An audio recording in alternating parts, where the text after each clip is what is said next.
हर रोज नई कहानी देखने के लिए हमारे चैनल को सब्सक्राइब कीजिए और बेल आइकन को प्रेस कीजिए। एक बार की बात है, रतनपुर नाम के गांव में मीठी अपने पिताजी उमेश और सौतेली माँ रमा के साथ रहती थी। उसकी सौतेली माँ उससे बहुत काम करवाती। मीठी, कुएं से पानी लेकर आओ। हाँ माँ, अभी लाती हूँ। रास्ते में धूप से बचने के लिए वो एक लीची के पेड़ के नीचे खड़ी हो गई। तभी उसका ध्यान लीची के पेड़ की तरफ गया। लगता है इसको पानी की जरूरत है। मैं आज इसमें थोड़ा पानी जरूर डालूंगी।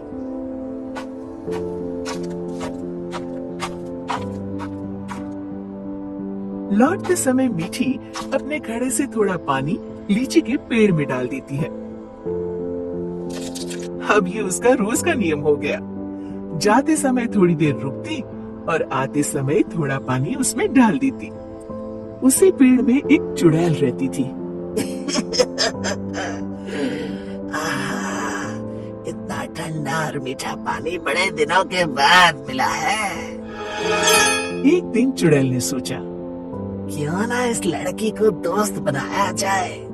बहुत दिनों से मैंने कोई इंसान नहीं खाया। और वो मीठी की हम उम्र लड़की का रूप बनाकर कुएं पर बैठ गई। क्या नाम है तुम्हारा? मीठी। और तुम्हारा? अम्बी। अम्बी? अम्बी तो खट्टी होती है।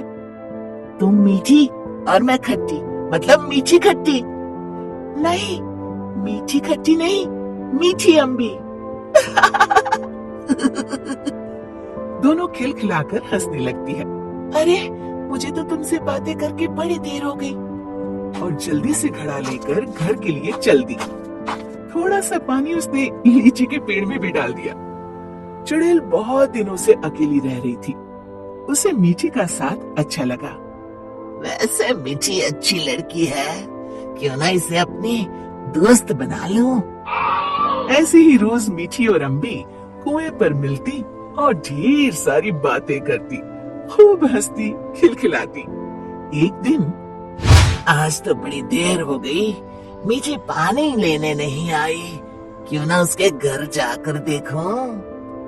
ये सोचकर चुड़ैल मीठी के घर पहुंच गई। वहाँ उसने देखा, मीठी, अभी तक तुमने बर्तन नहीं धोए और पानी भी नहीं लाई। बस माँ, खाना खाकर अभी बर्तन धोती हूँ। कब से खा रही हो?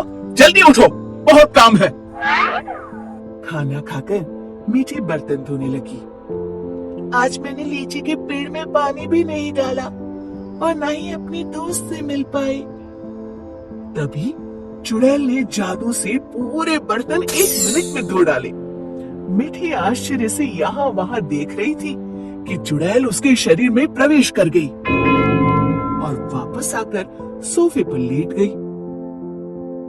अच्छा, तो राजकुमारी आराम फरमा रही है, बर्तन कौन धोएगा? धुल गए। रमा को मीठी की आवाज भारी सी लगी। अच्छा, जादू से धोए हैं क्या? हाँ। अब झाड़ू कौन लगाएगा? कपड़े कौन धोएगा? तुम। और कौन? अच्छा, तो मुझे जवाब देती है।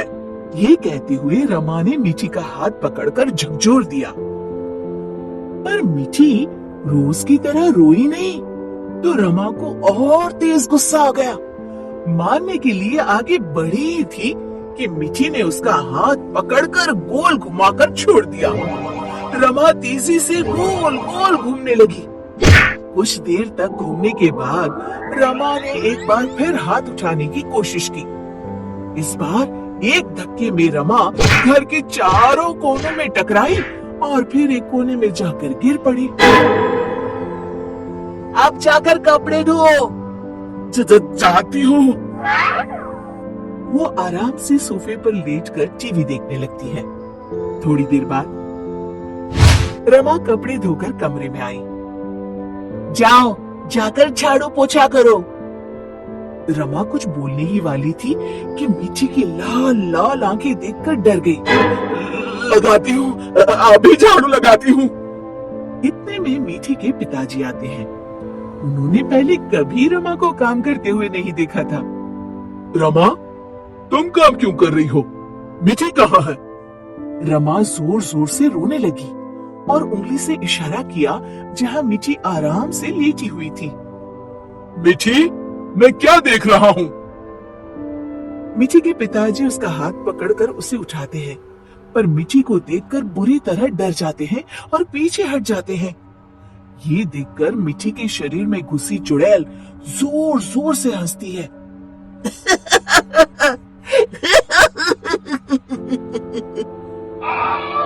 मेष समझ जाता है कि मीठी पर चुड़ैल का साया है। कौन हो तुम और यहाँ कैसे आई? तभी चुड़ैल मीठी के शरीर से निकलकर लहराती हुई सामने खड़ी हो गई और गूंजती हुई आवाज में उसने कहा, मैं अम्बी हूँ। क्या कहा? अम्बी मतलब लीची वाली चुड़ैल? हाँ, और मीठी मेरी दोस्त है। तुम लोग उसे बहुत परेशान करते हो। मैं तुम सबको खा जाऊंगी।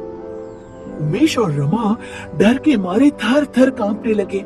हमें माफ कर दो अम्बी, आज से हम ऐसा नहीं करेंगे।